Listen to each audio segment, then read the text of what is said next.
Hello, and thanks for tuning in to Financewize, the show that empowers you to make informed decisions about your money. I'm Dantakostimi Malani, and in today's episode, we'll be discussing taxes.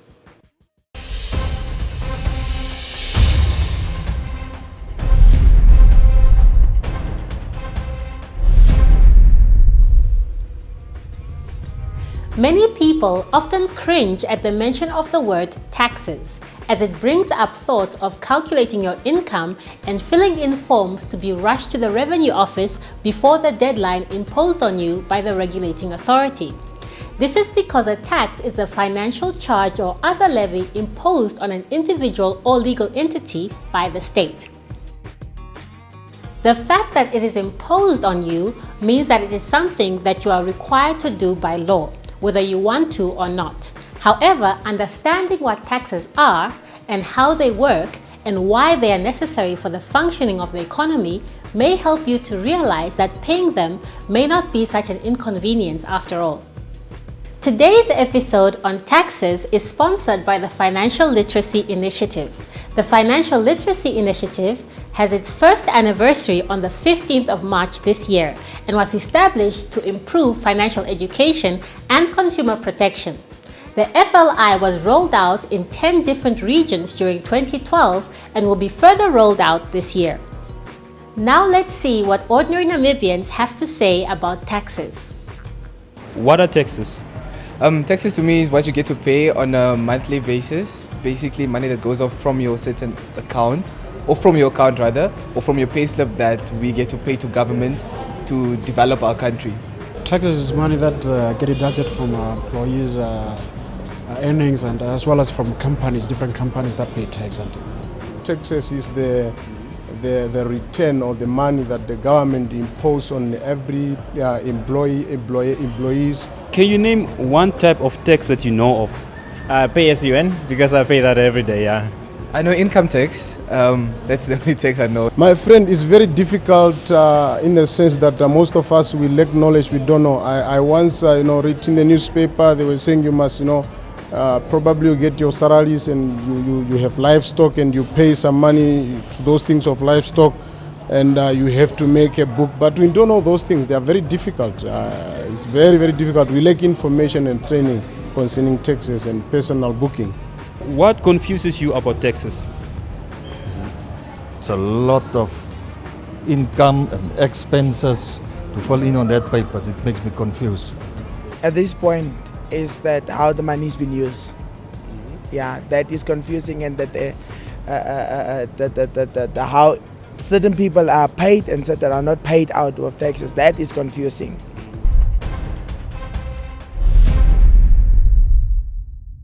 Taxes are mainly of two types, direct or indirect taxes. These can be defined as a financial burden on individuals or property for supporting functioning of the government. Taxes cannot be considered as voluntary payments or donations, but rather are enforced contributions which are extracted as per legislative authority government has. Government imposes this type of enforced contribution under different names such as toll, duty, custom, aid, excise, subsidy, or other similar names. The funds available through taxation are used by government and their departments to carry out many functions. These functions include expenditures on law and public order enforcement, such as the police force, development of economic infrastructure, social engineering, public works, and operations of government itself. Nowadays, most governments use taxes for funding public and welfare services such as pension for the elderly, public transportation, education, and healthcare systems. The next training clip focuses on the main purposes of taxes and the taxes applied in the Namibian economy.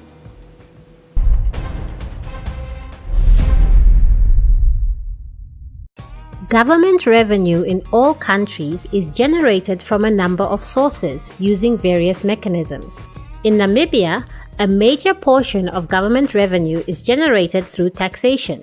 Major tax sources in Namibia are taxes on international trade, mainly from Southern African Customs Union or SACU revenue, from taxes on income and profits, and from domestic taxes on goods and services, known as sales tax or value-added tax.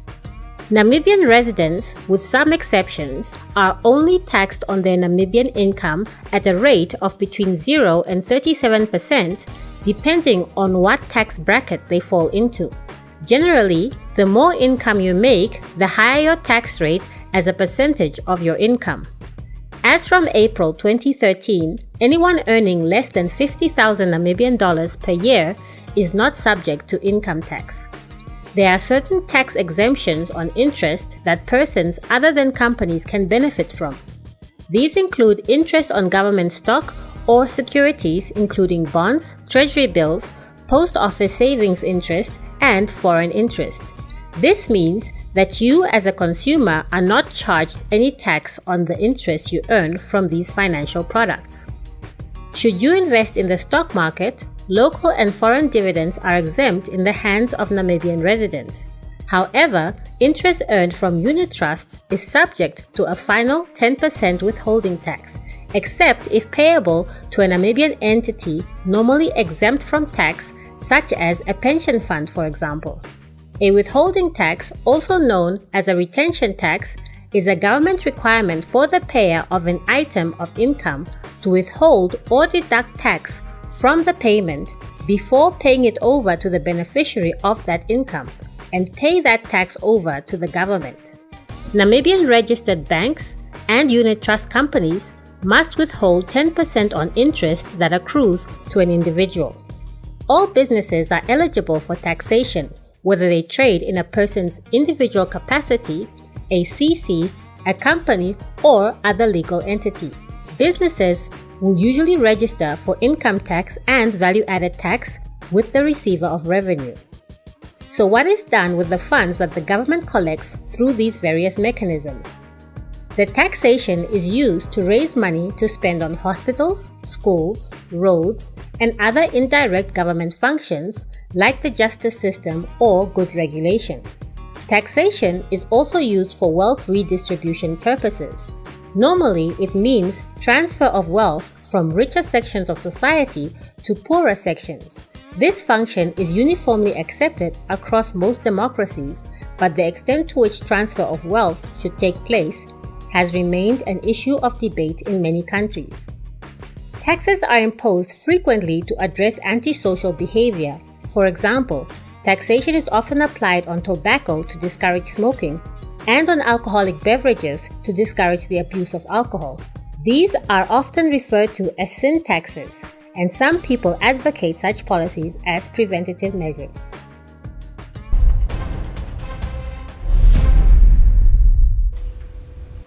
Namibia has a source-based system of taxation, with the result that Namibian residents are, with some exceptions, only taxed on their Namibian income, while foreign residents are taxed only on the income generated within Namibia. Now we talk to some of the institutions that deal with taxes in Namibia on a regular basis, to gain more clarity on the subject as relates to the Namibian context.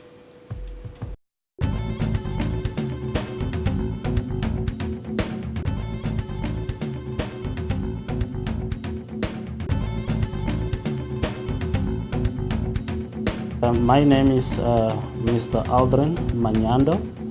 I'm a Public Relations Officer at the Ministry of Finance. What are taxes? I would define taxes as a compulsory financial charge that is levied by government upon taxpayers. And a taxpayer can be an individual, it can be a legal entity like companies and CCs, closed corporations. And taxes varies into two. For example, we have got direct and indirect taxes, and these are payable in the form of money. So this tax is not a voluntary thing. It is imposed by government. It is an obligation of each and every taxpayer to honor his or her tax obligation. So this is an enforced contribution that comes to the state revenue fund. All this money is pulled together into the state revenue fund, and it is payable from individuals. What are some of the major taxes enforced in Namibia? There are major taxes that are enforced in Namibia. One of them, the most common one, which is known to everybody, is the income tax for those that are working and they earn an income. And we also have value-added tax, that is for businesses. We also have transfer duties and also stamp duties. Let me start with the one which is commonly known to everybody, that is income tax. This type of tax is a direct tax that is imposed on the income received by an individual or an entity. Generally, the tax is imposed on the net profits from businesses, or we call them net gains or other income. Income tax is paid according to taxpayers' taxable income under the Income Tax Act number 24 of 1981 as amended. So anybody who earns an income, the current threshold is currently 40,000 per annum. So anybody who earns an income above 40,000 is liable to pay this income tax. And the Namibian income tax is called the progressive tax system, whereby we call it the pay as you earn. The more you earn, the more taxes is liable or is due to you. The second one is the one we call value-added tax. This one is an indirect tax levied on transactions. VAT, as it's commonly known, applies to transactions in which the then born end users through taxations of transactions into which they enter. The current VAT rate is set at 15%. That is the imposed under the VAT Act. This means that all taxable goods and services, it also applies not only to goods but also services, they are subject to the VAT at the rate of 15%. And then the third one is the transfer duty. This one is imposed under the Transfer Duty Act, and it consists of a charge for immovable properties. For example, if you buy a house, during the transaction of the transfer of, if the house is transferred to become your property, during the processing of those applications, you would normally pay the transfer duties. And then the other one is the stamp duties. It is also an indirect tax levied on various instruments, for example, written documents. Stamp duties is payable on lease agreements. For example, if you have to sign a lease agreement with a person who is renting from you, you will have to buy stamp duties, normally at the post office. So these are just some few examples of taxes that I can elaborate on.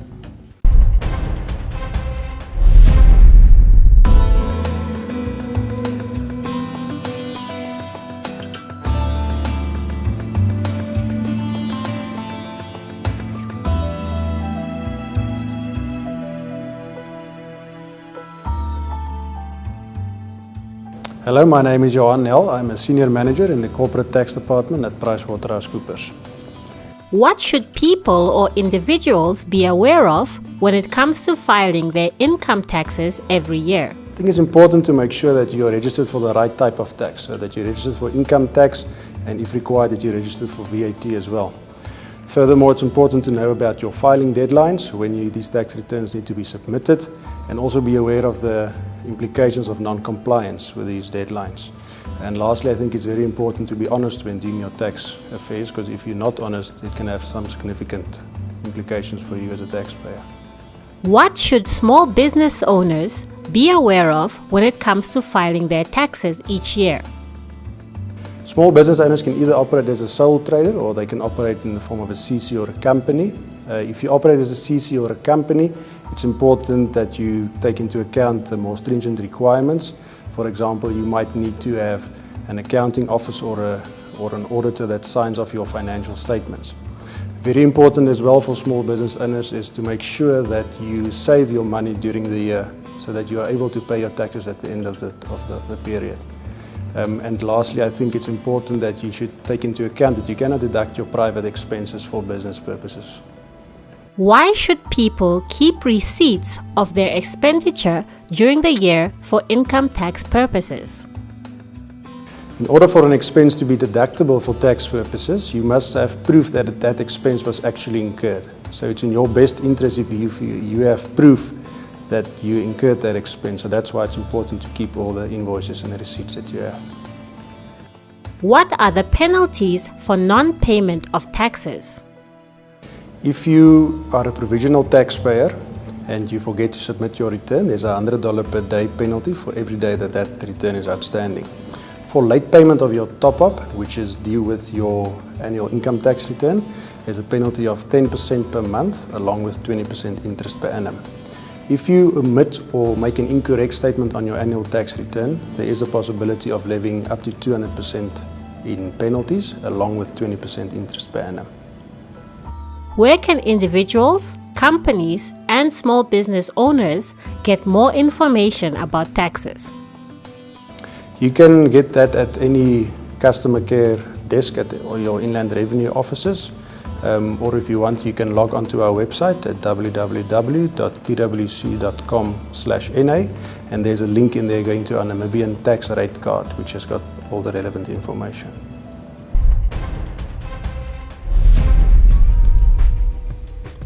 Now let's see how our resident investor Peter deals with his own tax issues step by step.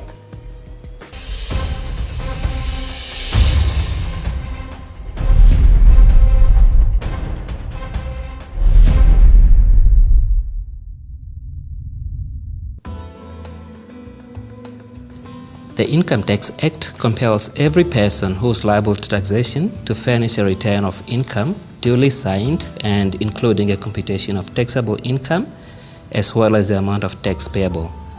Currently, Inland Revenue provides 4 different forms for completion and submission by different taxpayers depending on the type of taxable income that the taxpayer earns in Namibia. The different forms to be used by everyone who's liable for taxation are the brown form, which is called the C form.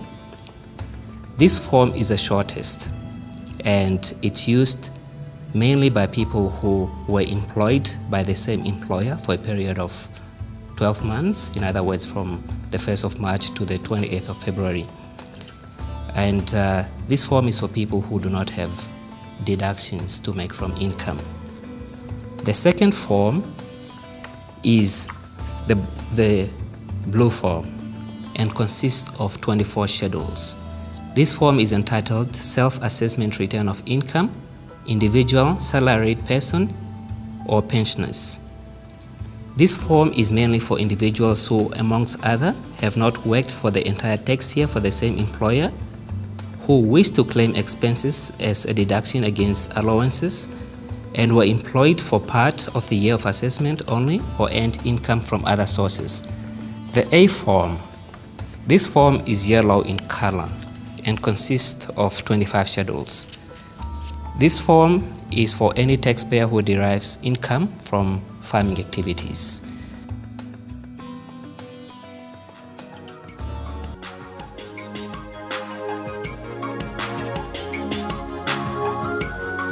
Hi, Sandra. Yeah, it's Peter here. I got your details or a card from a friend of mine. Told me that you can give me advice on investment. Yeah. Yeah, no, yeah, he told me. But I was more thinking of tax advice in taxes, yeah. Yeah, I'm a registered taxpayer. I pay my tax. It's just that I want to like know because I don't want I have a lot of money that I saved up and I want to like invest the money, but I want the least tax implications. So I just want you to give me like options. What are the best options so I don't have to pay a lot of tax? Yeah. Yeah, I understand. Yeah. Okay. Yeah, if you can, yeah, we can always meet up whenever you're free. Okay. Thank you very much, Sandra. Have a good day yourself. Bye.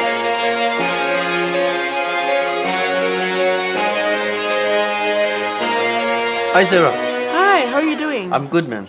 Thanks for making time for me, man. Yes, no problem. How can I help you? You can actually help me with tax, that's why I'm here. Sarah, I actually saved up about $100,000 and I would like to make an investment with the least tax implications. I don't want to pay a lot of tax on my investment. How do I go about this? Well, sir, there are a number of investment options you would look at. If you would like to pay no tax on your investments, you could look into government stock or securities. An example of this will be government bonds and treasury bills. You need to invest in multiples of 10,000s, but the interest earned on your investments will not be subjected to tax. Although the interest rate is not very high, it is a very safe and stable investment option, especially for short-term purposes. We also have second options, which will be to consider investment in companies listed on the stock exchange. If you buy shares in your listed companies, you'll no need to pay tax on the dividends you receive from these companies. But remember, shares can be very volatile and their prices can fluctuate, which will expose you to the risk of losing some of your investments. It is best to invest over a long period of time when it comes to shares. That is actually also good, but I heard about this.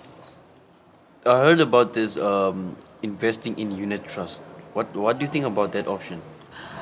A unit trust is a good consideration as an investment option. You will need to pay a final withholding tax of 10% on interest earned from unit trust investments. Therefore, a unit trust does not fit into the definition of tax-free investment options. Okay, I sort of understand all the things that you told me now.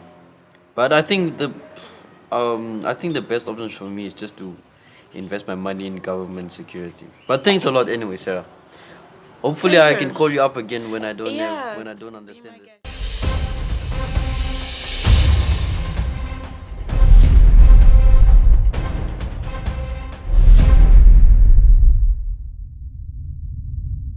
Now that we have some first-hand information about taxes, you can get started on submitting your income taxes for the year.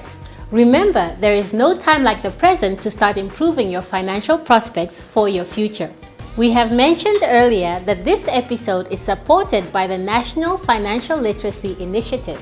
The FLI has developed several street theaters which give tips on saving, budgeting, and spending in a very entertaining but still educating way.